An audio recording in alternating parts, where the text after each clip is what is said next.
ओम शांति। आज बाबा के 25 जून के महावाक्य हैं। शिव बाबा ने कहा, मीठे बच्चे, बेहद के सुखों के लिए तुम्हें बेहद की नॉलेज मिलती है। तुम फिर से राजयोग की शिक्षा से राजाई ले रहे हो। बाबा ने कहा, मीठे बच्चे, बेहद के सुखों के लिए तुम्हें बेहद की नॉलेज मिलती है। तुम फिर से राजयोग की शिक्षा से राजाई ले रहे हो। प्रश्न है, तुम्हारा ईश्वरीय कुटुंब किस बात में बिल्कुल ही निराला है? तुम्हारा ईश्वरीय कुटुंब किस बात में बिल्कुल ही निराला है? तो बाबा ने उत्तर दिया, इस ईश्वरीय कुटुंब में कोई 1 रोज का बच्चा है, कोई 8 रोज का, लेकिन सब पढ़ रहे हैं। बाप ही टीचर बनकर अपने बच्चों को पढ़ा रहे हैं। यह है निराली बात। आत्मा पढ़ती है, आत्मा कहती है बाबा। बाबा फिर बच्चों को 84 जन्मों की कहानी सुनाते हैं। बाबा ने कहा, इस ईश्वरीय कुटुंब में कोई 1 रोज का बच्चा, कोई 8 रोज का, लेकिन सब पढ़ रहे हैं। बाप ही टीचर बनकर अपने बच्चों को पढ़ा रहे हैं। यह है निराली बात। आत्मा पढ़ती है, आत्मा कहती है बाबा। बाबा फिर बच्चों को 84 जन्मों की कहानी सुनाते हैं। आज की मुरली का गीत है, दूर देश का रहने वाला आया देश पर आए। वृक्षपति बार, उनका नाम रख दिया बृहस्पति। यह त्योहार आदि तो वर्ष वर्ष मनाते हैं। तुम हर हफ्ते बृहस्पति डे मनाते हो। वृक्षपति अथवा इस मनुष्य सृष्टि रूपी झाड़ का जो बीज रूप है, चैतन्य है, वही इस झाड़ के आदि मध्य अंत को जानते हैं। और जो भी वृक्ष है वह सब जड़ होते हैं। यह है चैतन्य। इसको कहा जाता है कल्प वृक्ष। इनकी आयु है 5000 वर्ष और यह वृक्ष 4 भाग में है। हर चीज 4 भाग में होती है। यह दुनिया भी 4 भाग में है। अब इस पुरानी दुनिया का अंत है। दुनिया कितनी बड़ी है, यह ज्ञान कोई भी मनुष्य मात्र की बुद्धि में नहीं है। यह नई दुनिया के लिए नई शिक्षा और फिर नई दुनिया का राजा बनने के लिए अथवा आदि सनातन देवी देवता बनने के लिए शिक्षा भी नई है। भाषा तो हिंदी ही है। बाबा ने समझाया है, जब दूसरी राजाई स्थापन होती है तो उनकी भाषा अलग होती है। सतयुग में क्या भाषा होगी, सो बच्चे थोड़ा थोड़ा जानते हैं। आगे बच्चियां ध्यान में जाकर बतलाती थी, वहाँ कोई संस्कृत नहीं है, संस्कृत तो यहाँ है ना। जो यहाँ है वह फिर वहाँ नहीं हो सकती। तो बच्चे जानते हैं यह है वृक्षपति। उनको फादर रचता भी कहते हैं झाड़ का। यह है चैतन्य बीज रूप, वह सब हैं जड़। बच्चों को सृष्टि के आदि मध्य अंत को भी जानना चाहिए ना। इस समय नॉलेज ना होने कारण मनुष्यों को सुख नहीं है।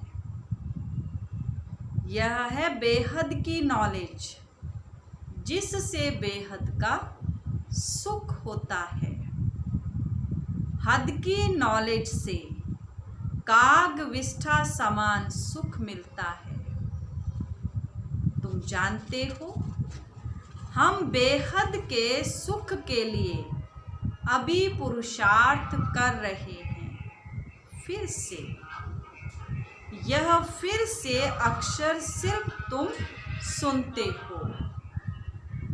तुम ही फिर से मनुष्य से देवता बनने के लिए यह राजयोग की शिक्षा प्राप्त कर रहे हो। यह भी तुम जानते हो ज्ञान का सागर बाप निराकार है। निराकारी तो बच्चे आत्मा ही हैं, लेकिन सबको अपना अपना शरीर है। इनको अलौकिक जन्म कहा जाता है और कोई मनुष्य ऐसे जन्म नहीं ले सकते जैसे यह लेते हैं, और इनकी भी वानप्रस्थ अवस्था में प्रवेश करते हैं। बच्चों, आत्माओं को सन्मुख बैठ समझाते हैं और कोई आत्माओं को बच्चे बच्चे कह ना सके। कोई भी धर्म वाला हो, जानते हैं शिव बाबा हम आत्माओं का बाबा है, वह तो जरूर बच्चे बच्चे ही कहेंगे। बाकी कोई भी मनुष्य आत्मा को ईश्वर नहीं कहते, बाबा नहीं कह सकते। यूं तो गांधी को भी बापू कहते थे, म्यूनिसिपैलिटी के मेयर को भी फादर कह देते हैं, परंतु वह फादर है सब देहधारी। तुम जानते हो हमारी आत्माओं का बाप हमको पढ़ाते हैं। बाप घड़ी घड़ी कहते हैं अपने को आत्मा समझो, वह बाप आकर पढ़ाते भी आत्माओं को है। यह है ही ईश्वरीय कुटुंब। बाप के इतने ढेर बच्चे, तुम भी कहते हो बाबा हम आपके हैं, तुम बच्चे हो गए। कहते हैं बाबा हम 1 रोज का बच्चा हूँ, 8 रोज का बच्चा हूँ, मास का बच्चा हूँ। पहले जरूर छोटा ही होगा, भल 2-4 दिन का बच्चा ही है, परंतु ऑर्गन्स तो बड़े हैं ना। इसलिए सब बड़े बच्चों को पढ़ाई चाहिए। जो भी आते हैं सबको बाप पढ़ाते हैं, तुम भी पढ़ते हो। बाप के बच्चे बने फिर बाप समझाते हैं तुमने 84 जन्म कैसे लिए हैं। बाप कहते मैं भी बहुत जन्मों के अंत में इनमें प्रवेश करता हूँ और फिर पढ़ाता हूँ। बच्चे जानते हैं यहाँ हम बड़े ते बड़े टीचर के पास आए हैं, जिससे ही फिर ये टीचर्स निकले हैं जिनको पंडे कहते हैं। वह भी सबको पढ़ाते रहते हैं। जो जो जानते जाएंगे पढ़ाते रहेंगे। पहले पहले तो समझाना ही यह है, 2 बाप है ना, एक लौकिक और दूसरा पारलौकिक। बड़ा तो जरूर पारलौकिक बाप हो गया, जिसको भगवान कहा जाता है। तुम जानते हो अभी हमको पारलौकिक बाप मिला है, और किसको पता नहीं, धीरे धीरे जानते जाएंगे। तुम बच्चे जानते हो हम आत्माओं को बाबा पढ़ाते हैं। हम आत्मा ही एक शरीर छोड़ फिर दूसरा लेंगी, ऊंचते ऊंच देवता बनेंगी। ऊंच से ऊंच बनने के लिए ही यहाँ आए हैं। कई बच्चे चलते चलते ऊंचे से ऊंची पढ़ाई को छोड़ देते। किसी न किसी बात में संशय आ जाता है, या माया का कोई तूफान सहन नहीं कर सकते हैं। काम महाशत्रु से हार खा लेते। इन्हीं कारणों से पढ़ाई छूट जाती है। काम महाशत्रु के कारण ही बच्चों को बहुत सहन करना पड़ता है। बाप कहते हैं, कल्प कल्प तुम अबलाएं माताएं ही पुकारती हो। कहते हैं बाबा हमको नगन होने से बचाओ। बाबा कहते याद के सिवाय और कोई रास्ता नहीं है। याद से ही बल आता जाएगा। माया बलवान की ताकत कम होती जाएगी, फिर तुम छूट जाएंगे। ऐसे बहुत बंधन से छूट कर आते हैं, फिर अत्याचार होना बंद हो जाता है। फिर आकर शिव बाबा से ब्रह्मा द्वारा बातचीत करते। यह भी आदत पड़ जानी चाहिए, बुद्धि में यह रहना चाहिए कि हम शिव बाबा पास जाते हैं। वह इस ब्रह्मा तन में आते हैं, हम शिव बाबा के आगे बैठे हैं। याद से ही विकर्म विनाश होंगे। अपने को आत्मा समझ बाप को याद करना है, यही शिक्षा मिलती है। बाप से मिलने आओ तो भी अपने को आत्मा समझो, आत्म अभिमानी भव। यह ज्ञान भी तुमको अभी मिलता है। यह है मेहनत। उस भक्ति मार्ग में तो कितने वेद शास्त्र आदि पढ़ते। यह तो एक ही मेहनत है, सिर्फ याद की। यह बहुत सहज ते सहज है, बहुत डिफ़िकल्ट ते डिफ़िकल्ट भी है। बाप को याद करना, इससे सहज कोई बात होती नहीं। बच्चा पैदा हुआ और मुख से बाबा बाबा निकलेगा, बच्ची के मुख से माँ निकलेगा। आत्मा ने फीमेल का शरीर धारण किया है। फीमेल माँ के पास ही जाएगी।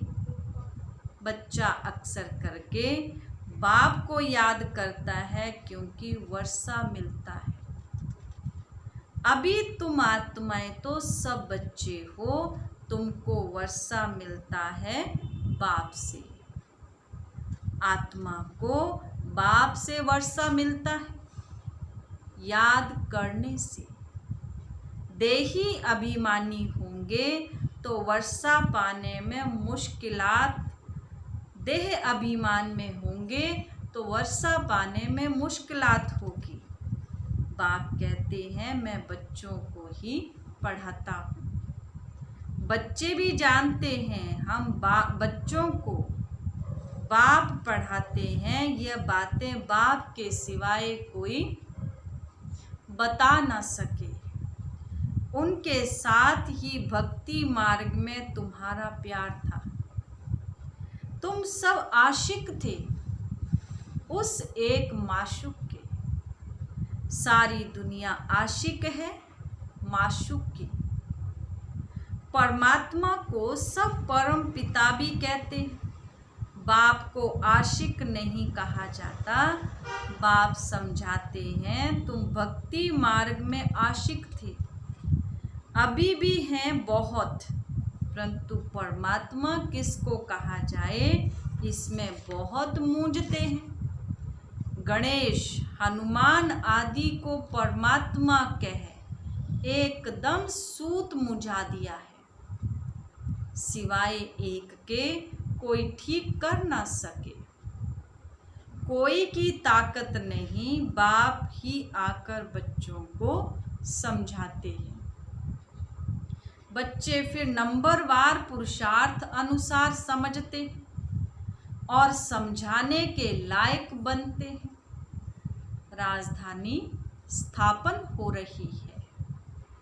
हूबहू कलब पहले मिसल तुम यहाँ पढ़ते हो, फिर प्रारब्ध नई दुनिया में पाएंगे, उनको अमर लोक कहा जाता है। तुम काल पर विजय पाते हो, वहाँ कभी अकाले मृत्यु नहीं, नाम ही है स्वर्ग।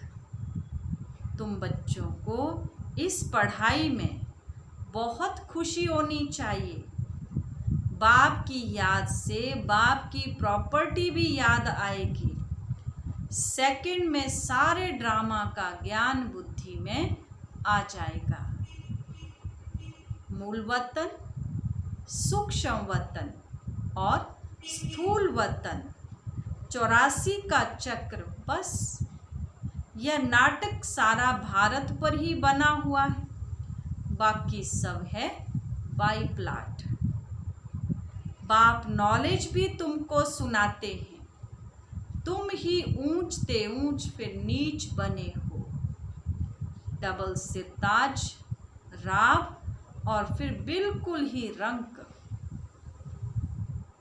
अब भारत रंक भिखारी है, प्रजा का प्रजा पर राज्य है। सतयुग में था डबल सिरताज, महाराजा महारानी का राज्य। सब मानते हैं आदि देव ब्रह्मा को नाम बहुत दिए हैं। महावीर भी उनको कहते हैं, महावीर हनुमान को भी कहते हैं। वास्तव में तुम बच्चे ही सच्चे सच्चे महावीर हनुमान हो, क्योंकि तुम योग में इतना रहते हो जो माया के भल कितने भी तूफान आए, लेकिन तुम्हें हिला नहीं सकते। तुम महावीर के बच्चे महावीर बने हो, क्योंकि तुम माया पर जीत पाते हो। 5 विकार रूपी रावण पर हर एक जीत पाते हैं। एक मनुष्य की बात नहीं, तुम हर एक को धनुष तोड़ना है, अर्थात माया पर जीत पानी है। इसमें लड़ाई आदि की तो कोई बात ही नहीं। यूरोप वासी कैसे लड़ते हैं, भारत में कौरवों और यवनों की लड़ाई है। गाया भी हुआ है, रक्त की नदियां बहती हैं, दूध की भी नदियां बहेंगी। विष्णु को क्षीर सागर में दिखाते हैं। लक्ष्मी नारायण है पारसनाथ, उनका फिर नेपाल तरफ पशुपतिनाथ नाम रख दिया है एक ही विष्णु के 2 रूप, पारसनाथ पारसनाथनी। वह है पशुपतिनाथ पति, पशुपतिनाथ पत्नी। उसमें विष्णु का चित्र बनाते हैं, लेक भी बनाते हैं। अब लेक में क्षीर कहाँ से आया, अर्थात दूध कहाँ से आया। बड़े दिन पर उस लेक में दूध डालते, फिर दिखाते हैं क्षीर सागर में विष्णु सोया पड़ा है। अर्थ कुछ भी नहीं। 4 भुजा वाला मनुष्य तो कोई होता नहीं, अभी तुम बच्चे सोशल वर्कर हो, रूहानी बाप के बच्चे हो ना। बाप सब बातें समझाते हैं, इसमें कोई संशय में नहीं आना चाहिए। संशय माना माया का तूफान। तुम हमको बुलाते ही हो, हे पतित पावन आओ, आकर हमको पावन बनाओ। बाप कहते हैं मामेकम याद करो तो तुम पावन बन जाएंगे। 84 के चक्र को भी याद करना है। बाप को कहा जाता है पतित पावन, ज्ञान का सागर। दो चीजें हो गई, पतितों को पावन बनाते और 84 के चक्र का ज्ञान सुनाते। यह भी तुम बच्चे जानते हो, 84 का चक्र चलता ही रहेगा, इनकी एंड नहीं है। यह भी तुम नंबरवार पुरुषार्थ अनुसार जानते हो। बाप कितना मीठा है, उनको पतियों का पति भी कहते हैं, बाप भी है। अब बाप कहते मेरे से तुम बच्चों को बड़ा भारी वर्षा मिलता है, परंतु ऐसे बाप को भी फार गति दे देते हैं। यह भी ड्रामा में नूंद है, पढ़ाई को ही छोड़ देते हैं, गोया फार गति दे देते। कितने बेसमझ हैं। जो अक्लमंद बच्चे हैं वह सहज ही सब बातों को समझकर दूसरों को पढ़ाने लग पड़ेंगे। वह फौरन निर्णय लेंगे कि उस पढ़ाई से क्या मिलता है और इस पढ़ाई से क्या मिलता है, क्या पढ़ना चाहिए। बाबा बच्चों से पूछते, बच्चे समझते भी हैं कि यह पढ़ाई बहुत अच्छी है, फिर भी कहते क्या करें। जिस्मानी पढ़ाई नहीं पढ़ेंगे तो मित्र संबंधी आदि नाराज होंगे। बाप कहते हैं दिन प्रतिदिन टाइम बहुत थोड़ा होता जाएगा, इतनी पढ़ाई तो पढ़ नहीं सकेंगे। बड़े जोर से तैयारियां हो रही हैं, हर प्रकार से तैयारी होती है ना। दिन प्रतिदिन एक दो में दुश्मनी बढ़ती जाती है। कहते भी हैं ऐसी ऐसी चीजें बनाई हैं जो फट से सबको खलास कर देंगे। तुम बच्चे जानते हो ड्रामा अनुसार अब लड़ाई लग नहीं सकती। राजधानी स्थापन होनी है, तब तक हम भी तैयारी कर रहे हैं, यह भी तैयारी करते रहेंगे। तुम्हारा पिछाड़ी में बहुत प्रभाव निकलेगा। गाया भी जाता है ओह प्रभु तेरी लीला। यह इसी समय का गायन है। ये भी गाया हुआ है तुम्हारी गतमत तुम ही जानो, सब आत्माओं का पाठ न्यारा है। अभी बाप तुमको श्रीमत दे रहे हैं कि मामेकम याद करो तो विकर्म विनाश होंगे। कहाँ श्रीमत, कहाँ मनुष्यों की मत।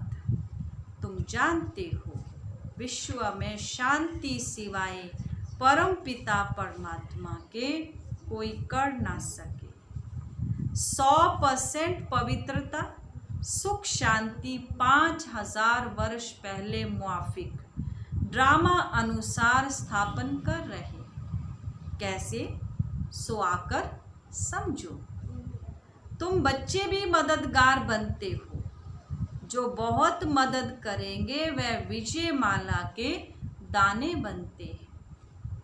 तुम बच्चों के नाम भी कितने रमणीक हैं। नाम की लिस्ट एल्बम में रख देनी चाहिए। तुम भट्टी में थे, घर बार छोड़ बाप के आकर बने, एकदम भट्टी में आकर पड़े। ऐसी पक्की भट्टी थी जो अंदर कोई आ ना सके। जब बाप के बन गए तो फिर नाम रूप जरूर होने चाहिए। सब कुछ सरेंडर कर दिया इसलिए नाम रख दिए हैं। वंडर है ना, बाप ने सबके नाम रखे।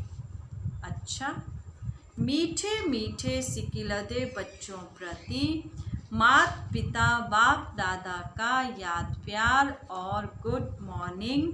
रूहानी बाप की रूहानी बच्चों को नमस्ते। रूहानी बच्चों की रूहानी बाप दादा को गुड मॉर्निंग और नमस्ते जी, नमस्ते जी। धारणा के लिए मुख्य सार। फर्स्ट पॉइंट, किसी भी बात में संशय बुद्धि नहीं बनना है।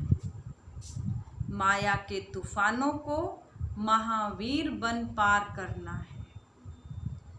ऐसा योग में रहो जो माया का तूफान हिला ना सके। किसी भी बात में संशय बुद्धि नहीं बनना है। माया के तूफानों को महावीर बन पार करना है।